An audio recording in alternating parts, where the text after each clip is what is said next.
What's going on, people? We are Tottenham TV, and yes, I know we're late to the party, but let it all work out.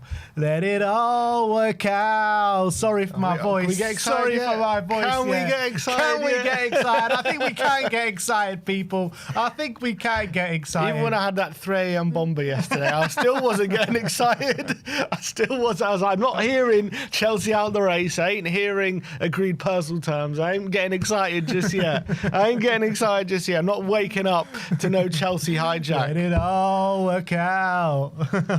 Unbelievable. What a morning. I am gassed, people. What a Last morning. night, I went to sleep thinking, nah, there is no chance this deal's going to get done. I was so sure in my mind that Chelsea were going to come in last minute, make a bid, and he was going to end up going there. But I've woken up to the best news of all time. 8 in the morning, I got woken up saying, Ben, Javi Simons, he's about to join Spurs. I wake up, I look at my WhatsApp, I have 1,000 messages. I see like you and Sammy speaking in the WhatsApp group. Sammy's like saying at 4 in the morning, come on, you got to do a video. I look on the channel, there's a video saying Javi Simons signing for Tottenham. I was like, what the hell is going on here? What the hell On my is own going channel, on? I don't even know.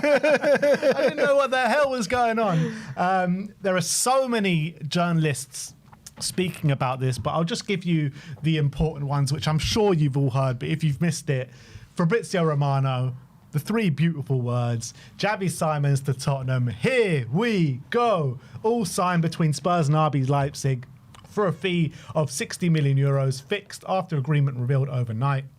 Xavi has completed his medical and his contract is now also signed. Contract until 2030 with a 2-year option. Javi Simons is set to be announced today. Wow. So that means it's a 5-year contract with 2 years on top of that as well, if we wish. David Ornstein says that Javi Simons has completed his medical before moving to Tottenham Hotspur from RB Leipzig. 60 million deal agreed club to club and personal terms done for 22-year-old attacker to join Tottenham, pending final parts being sorted between the Dutch international and Leipzig. And then he added on that Simons has signed the contract at Tottenham Hotspur ahead of a move from RB Leipzig. Deal for 22-year-old attacker, 2030, with an option to extend by 2 years. Dutch international finalising exit terms with RB Leipzig after Tottenham agreed a 60 million price and personal terms. Florian Plettenberg, Javi Simons to Tottenham, done deal. Hijack completed. Javi now signed his contract until 2032. Full agreement with Leipzig has been reached. 60 million guaranteed and significant sell-on clause, bringing the package close to 70 million euros. Chelsea never submitted an official offer. Tottenham have been fully in the race since yesterday, as exclusively revealed. Now Spurs are the winners. Paul O'Keefe saying Javi Simons at medical done. Spurs hoping to present him before the game tomorrow. Player just sorting out severance and termination with RB. Spurs wrap up the deal and it could reach £125 million total package as Simons agrees a 5+ 2 year deal with the club. A record. Javi Simons is fully COYS. And he also says that Spurs are still aiming to be active before Monday's deadline. Centre-back and forward area are positions to be targeted, which we'll get into a bit later on in the video. So when Paul O'Keefe says a record, does he mean a record transfer fee or a record package deal? I think it's a record package deal, but if it's, I think if all bonuses are met, then it can go up to 70 million euros. So that would be close to a record. That would pretty much be our record. Yeah. That makes sense. What a deal. What a deal. Let it all work out. After all the depression we've been through with the transfer window this summer, with Gibbs, White and Eze, it really felt like we left ourselves with no place to go and no place to turn. I did say, I didn't think it would happen, but I did say, when we were talking about the Eze deal getting hijacked in that video, I said, if we're serious, we just go and put the money down for Simons. He hasn't moved yet. He's still available. Go and get him, or at least ask the question. And somehow, I don't know what's happened with Chelsea. They've, for weeks and weeks, been on the verge and on the brink of getting this deal done. And for one reason or another, they've waited and waited. It seems they've, made priorities of Garnacho and other players. So we've come in, we've swooped in, and we've got the deal done very quickly. Look, credit to Levy if he's the one negotiating. Credit to him. Credit to the negotiating team, because they've really sold him a project. They've sold him what we're trying to do. They've swiftly put the money on the table. They've agreed a deal very quickly with Leipzig. No posturing, no long negotiations. There was no time for that. Put the money on but it only took a few hours. Put the money on the table. They have agreed to make him our highest paid player, which I agree with. Albeit I understand he's a young player, but when you need to get quality through the door, you need to pay them. You need to pay them the money that's going to get them through the door. And yes, you're probably going to get some players now asking for a pay rise with this Simons. I wouldn't be surprised with that, but I don't care. At the end of the day, there's a big hole in our wage structure right now with Son leaving. We only had 4 players above 100 grand a week. So we can afford to give Simons this kind of money, in my opinion. But, look, fair to their fair play, they've agreed to do it, and they haven't. And you've got to give a bit of credit. Like, they had Gibbs White, which for one reason it failed. Marinakis blocked the deal. They didn't stop there. They went for Eze. Yes, they bungled that deal, but they did go for him, and they did try very hard to get him over the line. That didn't happen, but they didn't rest on their laurels. They went for the next best thing. And I think there's a good case to say we failed upwards here. I think Javi Simons could be the best of the lot. I've been banging on about him ever since he was at PSV, for sure. I know he's been a bit of a child prodigy. When he was at PSG, at a very young age, he was highly talked about, saying this guy's going to be the next best thing. But I think he's got a good head on his shoulders, because he went to Leipzig. He had a great season, and everyone thought he's going to go back to PSG, but he decided to stay at Leipzig. He wanted to continue his development. He wanted to play football regularly. That was his main focus, and I think that goes to show where his head's at.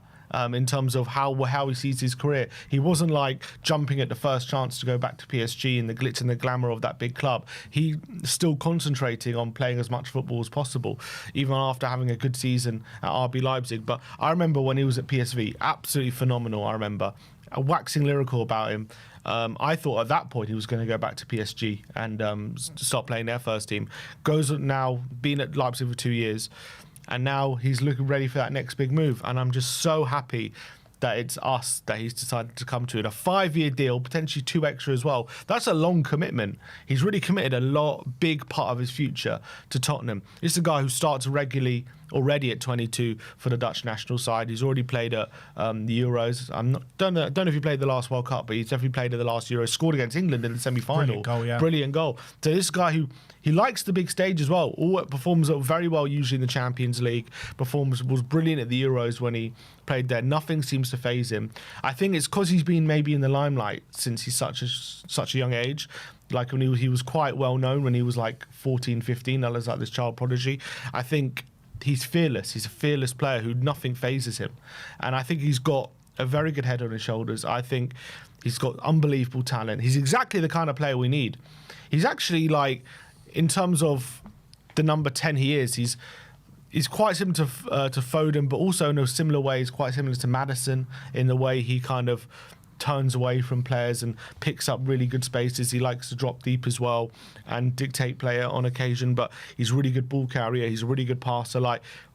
I think he's got so much to grow. Now, what I would say is I don't think he's quite the finished article right now. Who is at 22? Yeah, it's not a criticism. I'm just saying that's reality. I think he's an unbelievable player, but some of the other players are maybe just more like the finished article. He's kind of still in that development stage, but that's just because of how high of a ceiling he has. He's got such a high ceiling. He's playing at a very high level right now, but he's got levels to go. And that's the most exciting thing about him. I think there's so much to be excited about. He's versatile, can play on the left, can play on the right, can play in the 10, which I'm sure obviously is going to be his main role. He gets goals. He's got unbelievable shot from outside the box. He's got unbelievable vision. He gets assists. He gets goal contributions. I was looking at his stats, 70 goal contributions in his last 112 90s. Wow. 70. And that's in 2 seasons in Bundesliga, 1 the Eredivisie and Champions League. So he's been getting goal contributions very regularly for a very long time. This guy is an absolute baller. He's an absolute baller. He's a box of tricks. But he's one of those players where, there are some players where they'll do like fancy stuff, but is not effective. You know, they'll run into blind alleys. They'll do this fancy stuff just for the cameras, but he's effective with it. He does it for a purpose. He does it to get in a better position, to get a shot off, to play a through ball, all that kind of stuff. I just can't wait to see him in the Spurs shirt. I think it's a phenomenal deal, and to think the fee we're paying as well. It's a great deal. It's very rare you get a player of this quality for under his market value. If you believe what the transfer market call is market value, they called it, I think, 73 million euros. We're getting him for 60 million. That could rise to 70 if all bonuses are met. So I think it's a brilliant deal when you're looking at the package that we've given him. You know, I've criticised the board and I've criticised everyone, all the decision makers at Spurs for the wages for so many years now. Now we've brought someone in alongside Coutinho Romero that is going to be top earner at the club. We need to keep going. Look, this isn't enough still. We've still got holes in the squad. But for this, if we get these other signings in, then this could be the best transfer window that I've seen probably in my lifetime, to be honest. This is a player that is on the way up, that is already a world-class talent. I think this guy is going to absolutely cook at Tottenham Hotspur. And it's been a long road to get here. Don't get me wrong. It's been a long road to get here from from the Mbeumo debacle right at the beginning to the Morgan Gibbs-White situation, to the Eze situation. And now we're here and we've landed on Javi Simons, and I can't quite believe it. I am actually in pure shock that we've got this player over the line, seriously, because when you're looking at profile fit to what we exactly needed, I think this guy could be absolutely perfect. I really think he can. And you look a bit further down the line to when we get Maddison back, to when we get Kulusevski back, what unbelievable options that is in the number 10. And that means that Javi Simons can drift out wide if needed, with Maddison in the middle. When we want to go and kind of really break down those low blocks as well, he's going to be perfect for it. I think he's got unbelievable ball carrying. He can thread the ball through the eye of the needle. I think when you're looking at passing, like if you want to compare him to Eberechi Eze, which we'll get onto that a bit later, but if you want to compare him to him in terms of pure creative and passing ability, I think this guy's way ahead.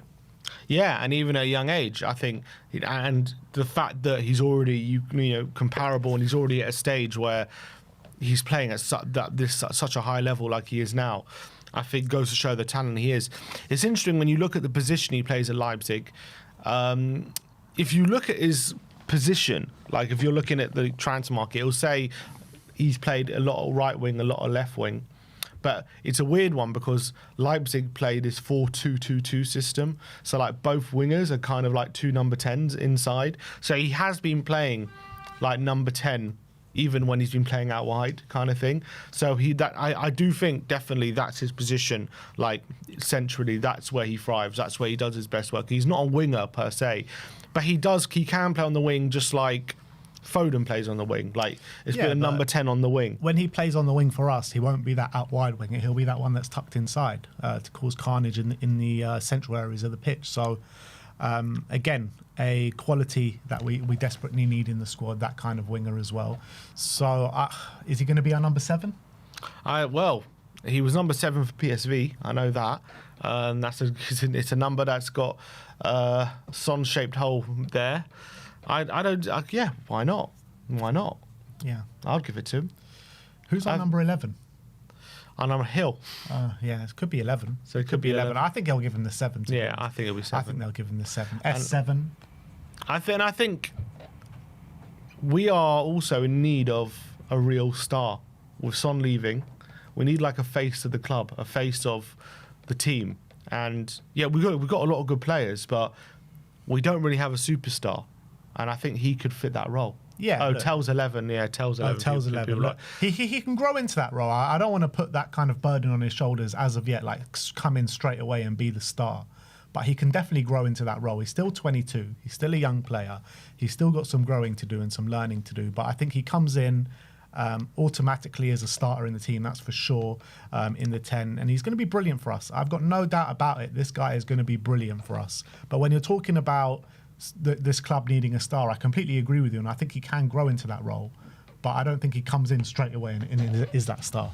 Well, he's not. I don't think he's world class just yet. But I think that's the idea. Yeah, of course. Is that he will be that. I think course. that's the plan. And I think he comes in, this is a guy who starts for Holland, for the Netherlands. He's already, I know he comes from Leipzig, but he's, he's a very well-known player within the game, very highly thought of. Like, I think he comes in and hopefully he can be that superstar that needs to replace Son. I think so. And can we talk a little bit about Chelsea being in the absolute mud over this deal? Over all summer, everyone was saying, yeah, this guy is locked in for Chelsea. I thought he was locked in for Chelsea. Agreed personal terms right at the beginning of the summer. And when any Chelsea fan yesterday, when they were talking about this deal, saying, oh, it's only Tottenham, we're going to come in with a bid and we're going to get him, there's no worries about it. Every Chelsea fan was so relaxed, while every Spurs fan were just panicking, being like, nah, this deal's never going to be done. A hijack has been completed. We little bro Chelsea today. It's crazy. We little bro Chelsea today. Crazy. Even if you go back 24 hours, most reports were saying Tottenham are exploring it, but he still prefers Chelsea. Chelsea are his preference. Everyone was trying to basically downplay Tottenham's chances. I don't know what Tottenham have done to convince him. I reckon, obviously, we heard he was in London yesterday in the morning. I reckon they've basically kidnapped him, taken him to Hotspur away, taken his phone away, and just done all they could to just convince him, like, this is the place for you. You got to sign for Tottenham. Like, no outside noises. They blocked all the Chelsea numbers off his phone. You ain't speaking to them. We're getting this deal signed. And look, I think Tottenham knew this is, essentially last chance saloon, or one of the last chances we got. They had to get this done. To get a number 10 in. And yeah, I don't know what happened with Chelsea, because as you say, that deal seemed in the pipeline for a very, very long time, and they just couldn't seem to get it over the line. But it was weird. By the end of it, it did seem as though he was less of a priority. But how are you prioritising Garnacho over Javi Simons? That makes no sense to me. That makes absolutely zero sense. It's absolutely Simons mental. can play all across that front line. Like, you'd rather... We only spent like 10 million more or something on Simons than they spent on Garnacho.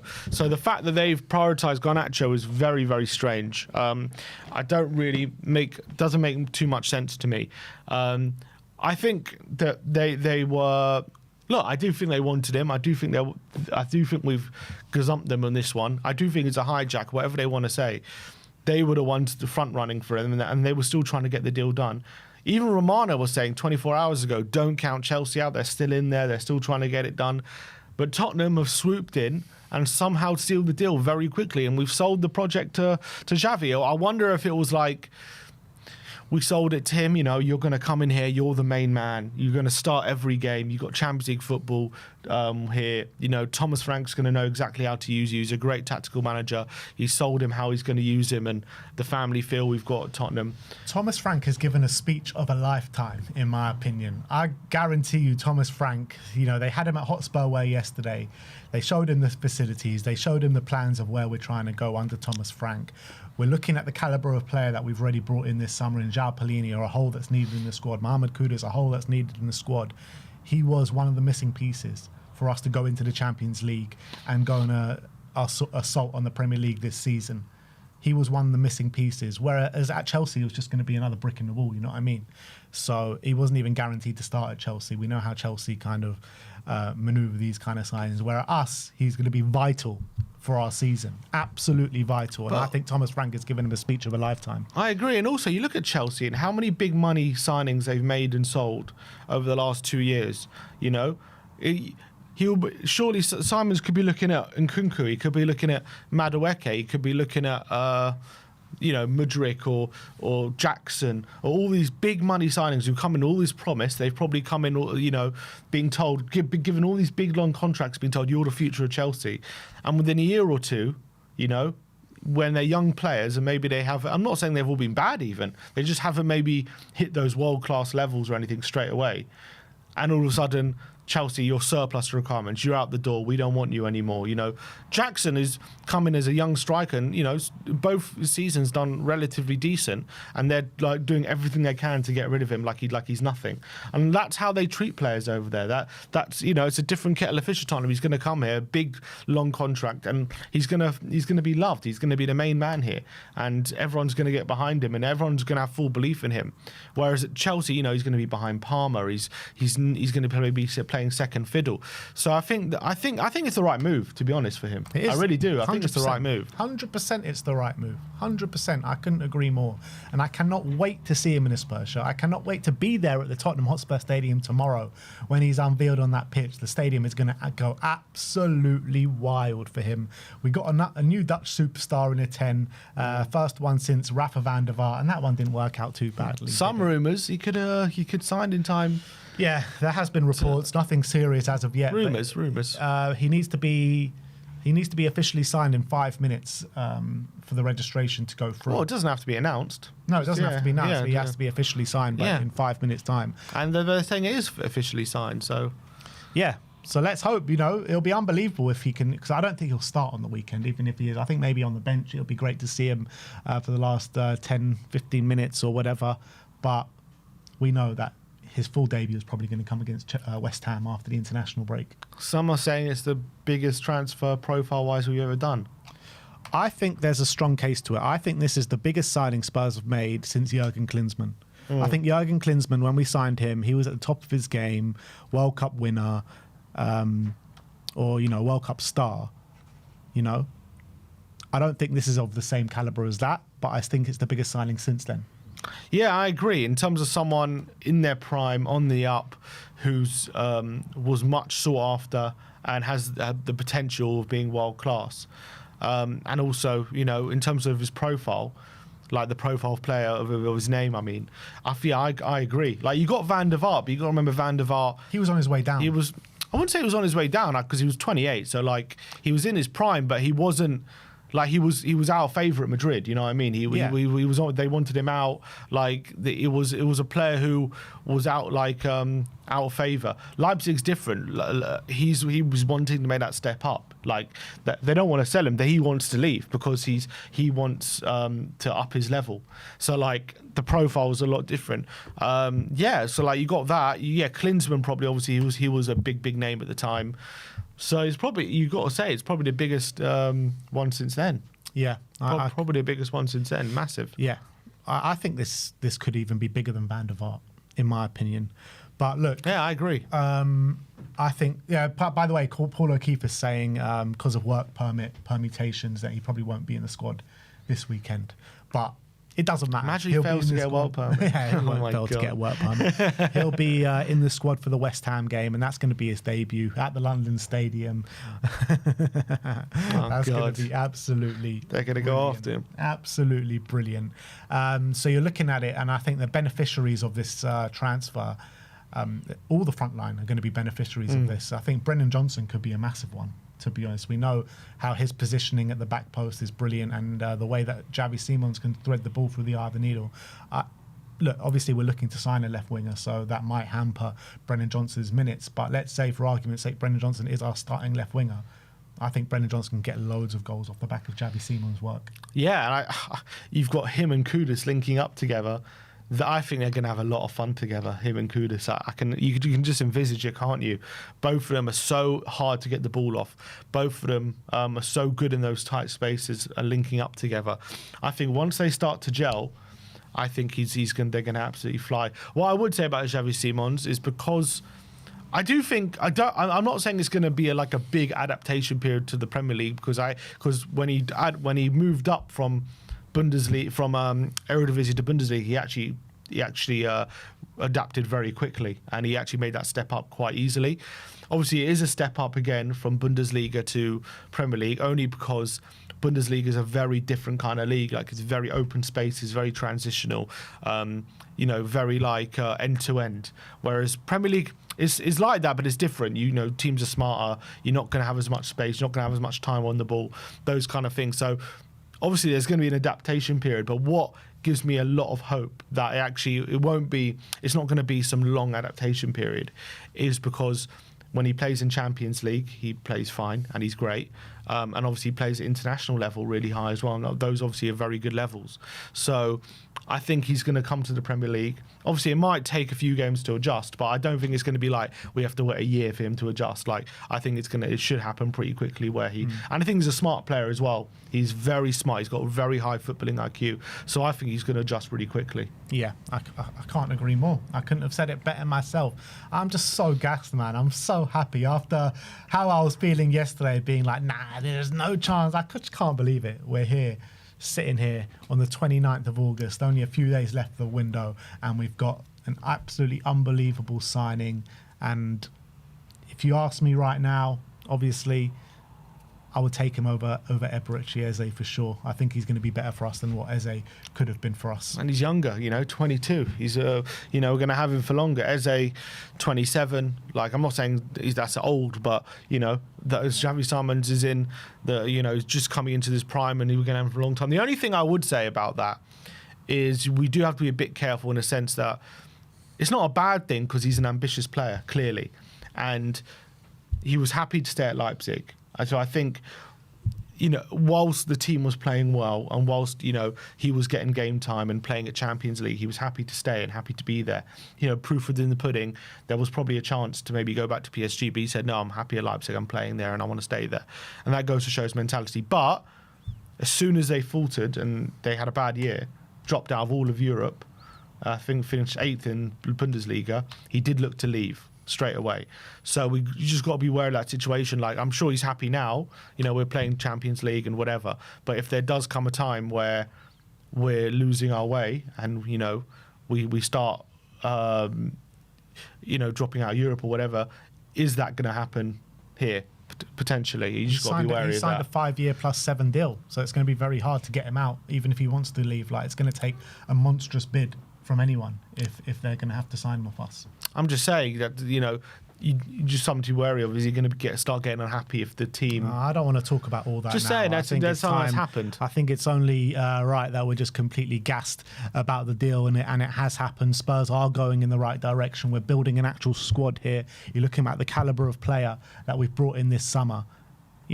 At the beginning of the window, I thought this deal was completely unattainable. I thought it was unrealistic for Spurs to bring in a player like Javi Simons. But here we are, Kudus over the line, Prem-proven quality, João Palhinha, Prem-proven quality, and Javi Simons, an unbelievable number 10 prodigy with unbelievable footballing education, La Masia, to PSG, smashed it out at PSV, smashed it out in the Bundesliga, and now we've got him at the age of 22, which definitely falls under the category of experienced youth.